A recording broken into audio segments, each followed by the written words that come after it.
اگه تو او اینه یک مدو موچید خونده تیم فهمیدی؟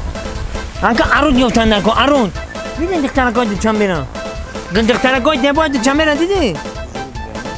اگه مایده گپ داده اگه ارون یفتن نکن ارون تاوری منی بگرده دیگه خیلی لقمه انا که نگاه چه گپ میتونم چه اینو تو بخوام؟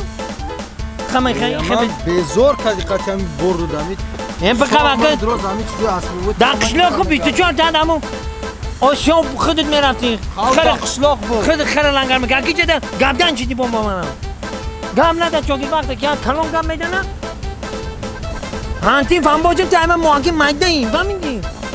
اگه گوش کن همه تا نگاه چه گم میتونم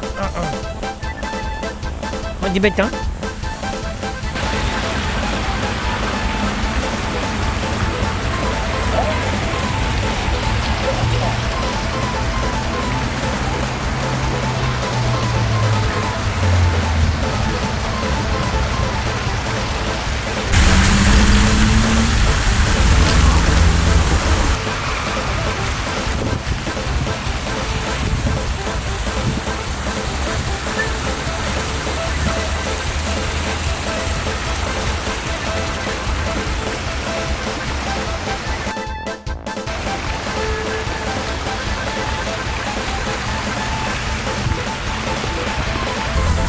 چی بگم برام؟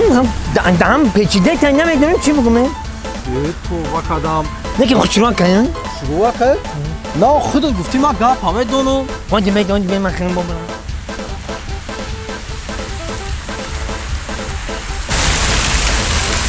سلام علیکم دختر خورم و علیکم السلام میبخشید تو ها چند چی دن؟